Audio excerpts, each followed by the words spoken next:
अथ श्रीविष्णुसहस्रनामस्तोत्रम्। ॐ विश्वं विष्णुर्वषट्कारो भूतभव्यभवत्प्रभुः भूतकृद्भूतभृद्भावो भूतात्मा भूतभावनः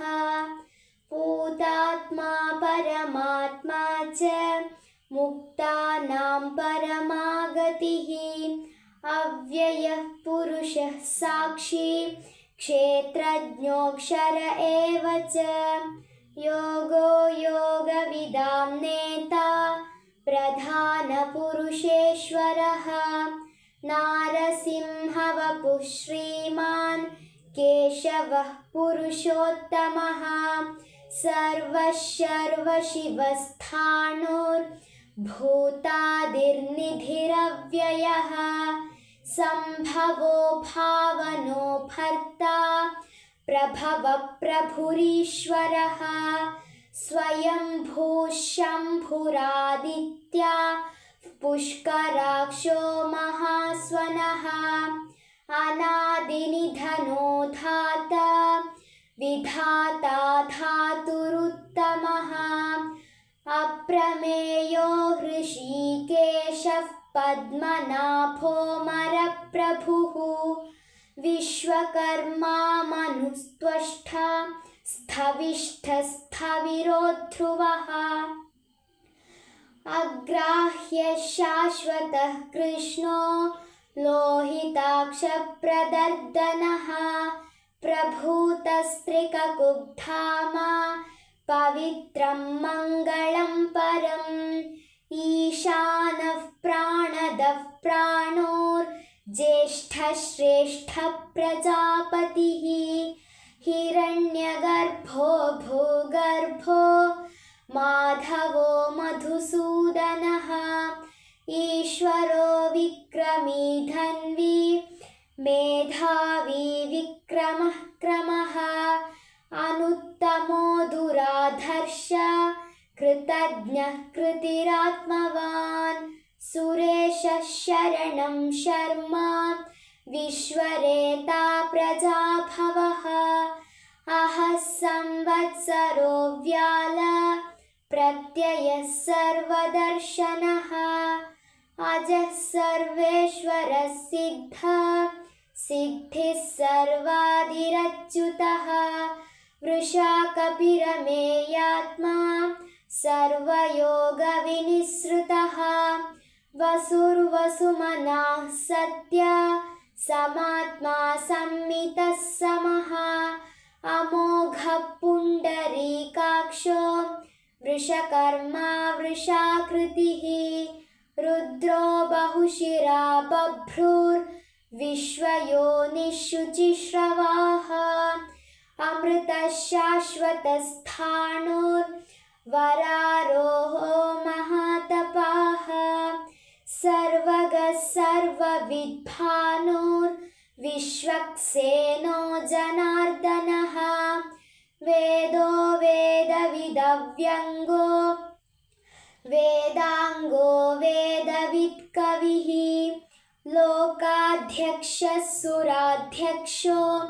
धर्माध्यक्षः कृताकृतः चतुरात्मा चतुर्व्यूह चतुर्दंष्ट्रश्चतुर्भुजः भ्राजिष्णुर्भोजनं भोक्ता सहिष्णुर्जगदादिजः अनघो विजयो जेता विश्वयोनिः पुनर्वसुः उपेन्द्रो वामनः प्रांशुर्रमोघः शुचिरूर्जितः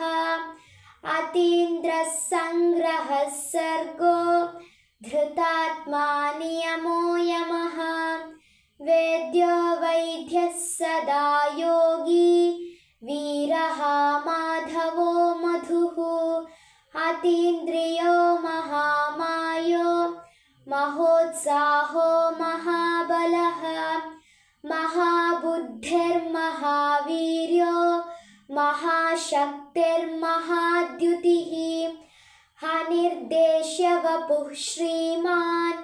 अमेयात्मा महादृधृक् महेश्वासो महीभर्ता श्रीनिवासः सताङ्गतिः अनिरुद्धः सुरानन्दो गोविन्दो गोविदाम्पतिः मरिर्चिद्दमनोहंस सुपर्णो भुजगोत्तमः हिरण्यनाभः सुतपाः पद्मनाभः प्रजापतिः अमृत्युः सर्वधृक्सिंह सन्धाता सन्धिमान् स्थिरः अजो दुर्मर्षणः शास्ता विश्रुतात्मा सुरारिः गुरुर्गुरुतमो धाम सत्यः सत्यपराक्रमः निमिषो निमिषस्रग्वी वाचस्पतिरुदारधीः अग्रणिर्ग्रामणी श्रीमान् न्यायो नेता समीरणः सहस्रमूर्धा विश्वात्मा सहस्राक्षः सहस्रपात् आवर्तनो निवृत्तात्मा संवृतः संप्रमर्दनः अहः संवर्तको वह्निरनिलो धरणीधरः सुप्रसादः प्रसन्नात्मा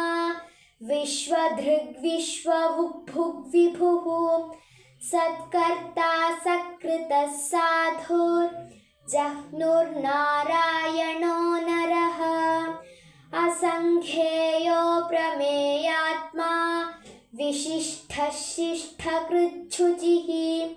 सिद्धार्थसिद्धसङ्कल्प सिद्धिदः सिद्धिसाधनः वृषाही वृषभो विष्णुर्वृषपर्वा वृषोधरः वर्धनो वर्धमानश्च विविक्तश्रुतिसागरः सुभुजो दुर्धरो वाग्मी महेन्द्रो वसुदो वसुः नैकरूपो बृहद्रूप शिपिविष्ठप्रकाशनः ओजस्तेजोद्युतिधर प्रकाशात्मा प्रतापनः रुद्धस्पष्टाक्षरो मन्त्र चन्द्रांशुर्भास्करद्युतिः अमृतांशूद्भवोद्भानु शशबिन्दुः सुरेश्वरः औषधं जगतः सेतु सत्यधर्मपराक्रमः भूतभव्यभवन्नाथ पवनः पावनो नलः कामः कामकृत्कान्त कामः कामः प्रदः प्रभुः युगादिकृद्युगावर्तो नैकमायो महाशनः अदृश्यो व्यक्तरूपश्च सहस्रजितनन्तजित् इष्ठो विशिष्टः शिष्ठेष्ठ शिखण्डी नहुषो वृषः क्रोधः क्रोधकृत्कर्ता विश्वबाहुर्महीधरः अच्युतः प्रतितः प्राणदो वासवानुजः अपां निधिरधिष्ठान प्रमर्दप्रतिष्ठितः स्कन्धधरो धुर्यो वरदो वायुवाहनः वासुदेवो बृहद्भानुरादिदेवः पुरन्दरः अशोकस्तारणस्तार शूरः शौरिर्जनेश्वरः अनुकूलः शतावर्त पद्मी पद्मनिभेक्षणः पद्मनाभोरविन्दाक्ष पद्मगर्भः शरीरभृत् महद्विरुद्धो वृद्धात्मा महाक्षो गरुडध्वजः अतुलः शरभो भीमा समयज्ञो हविर्हरिः सर्वलक्षणलक्षण्यो लक्ष्मीवांसमितिञ्जयः विक्षरो रोहितो मार्गो हेतुर्दामोदरः सहः महीधरो महाभागो वेगवानमिताशनः उद्भवः क्षोभणो देव श्रीगर्भः परमेश्वरः करणं कारणं कर्ता विकर्ता गहनो गुहः व्यवसायो व्यवस्थान संस्थानस्थानदोध्रुवः परद्धिर्परमस्पष्टा तुष्टः पुष्टः शुभेक्षणः रामो विरामो विरतो मार्गो नेयो नयो नयः वीरः शक्तिमतां श्रेष्ठो धर्मो धर्मविदुत्तमः वैकुण्ठः पुरुषः प्राणदः प्रणवः पृथुः हिरण्यगर्भः शत्रुघ्नो व्याप्तो वायुरधोक्षजः ऋतुः सुदर्शनः काल परमेष्ठिः परिग्रहः उग्रः संवत्सरो दक्षो विश्रामो विश्वदक्षिणः विस्तारस्थावरस्थाणोर्प्रमाणं बीजमव्ययम् अर्थोऽनर्थो महाकोशो महाभोगो महाधनः अनिर्विण्णस्थविष्ठोर्भोर्धर्मयूपो महामखः नक्षत्रनेमिर्नक्षत्री क्षमः क्षामः समीहनः यज्ञयुज्यो महेज्यश्च क्रतुः सत्रं सताङ्गतिः सर्वदर्शी विमुक्तात्मा सर्वज्ञो ज्ञानमुत्तमम् सुवृतः सुमुखः सूक्ष्म सुघोषः सुखद सुहृत्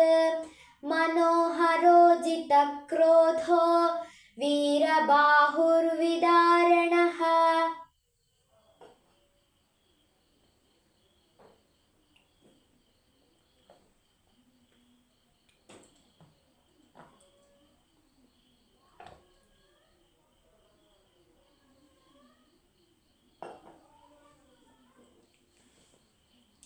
स्वापनः स्ववशो व्यापी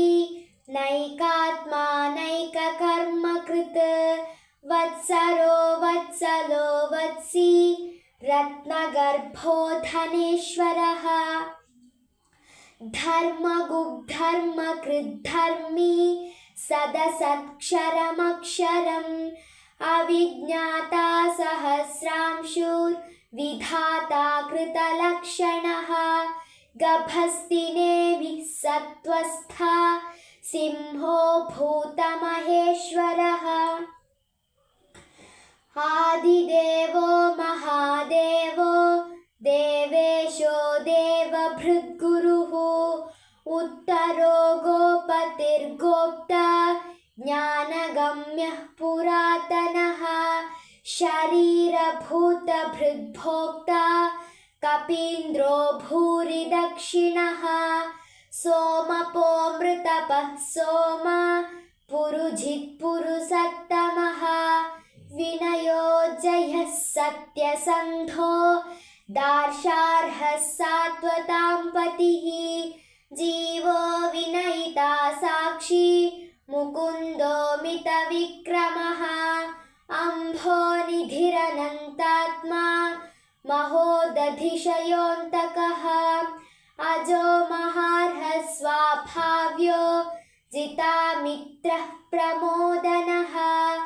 आनन्दो नन्दनो नन्दा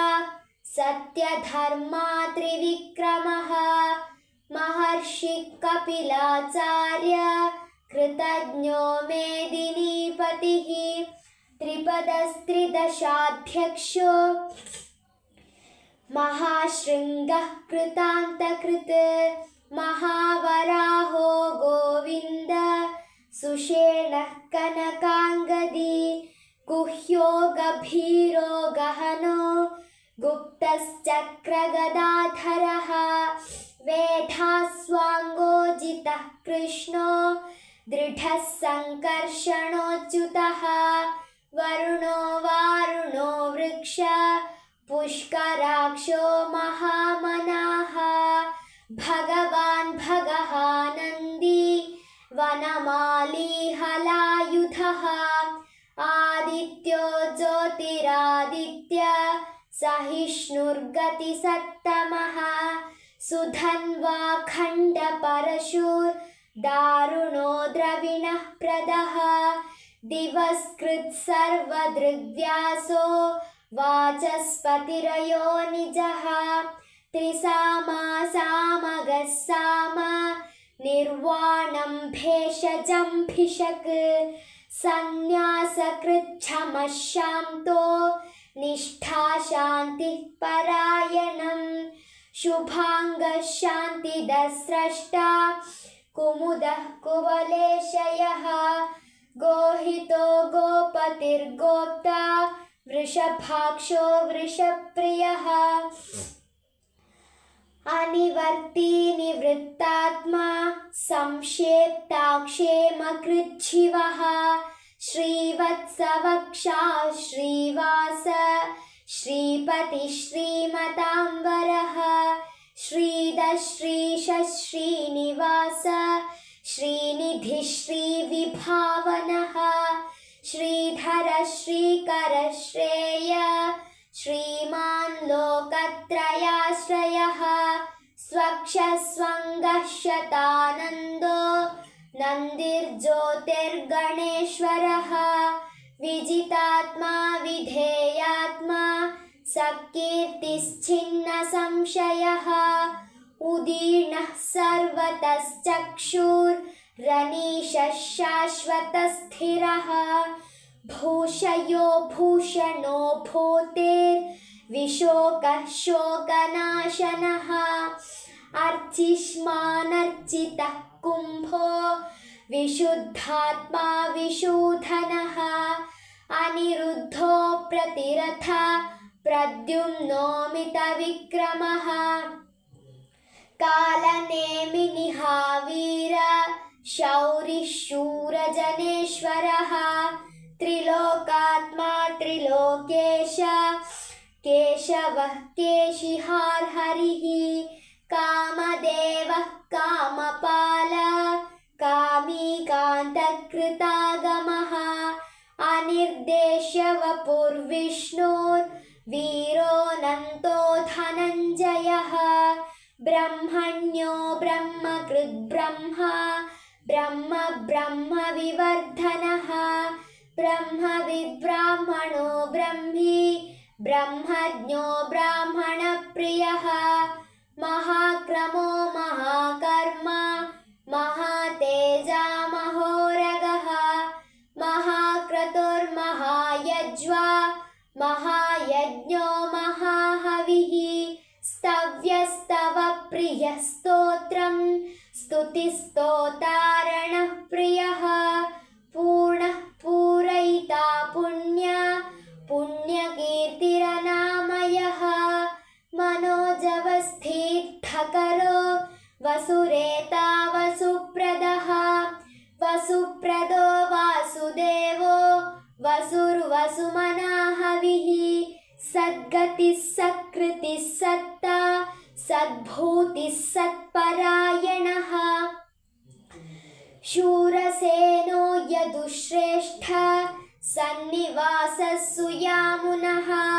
भूतावासो वासुदेव सर्वासुनिलयो नलः दर्पः दर्पदो दृप्तो दुर्धरोऽथापराजितः विश्वमूर्तिर्महामूर्तिर्दीप्तमूर्तिरमूर्तिमान् अनेकमूर्तिरव्यक्त शतमूर्तिः शताननः एको नैकः स वः किं यत्तत्पदमनुत्तमं लोकबन्धुर्लोकनाथो माधवो भक्तवत्सलः सुवर्णवर्णो हेमाङ्गो वराङ्गश्चन्दनाङ्गदी वीरः विषमशून्यो घृताशीरचलश्चलः अमानी मानदो मान्यो लोकस्वामी त्रिलोकधृत् सुमेधा मेधजो धन्य सत्यमेधाधराधरः तेजो वृषोद्युतिधर सर्वशस्त्रभृताम्बरः प्रग्रहो निग्रहो व्यग्रो नैकशृङ्गो गदाग्रजः चतुर्मूर्तिश्चतुर्बाहुश्चतुर्व्यूहश्चतुर्गतिः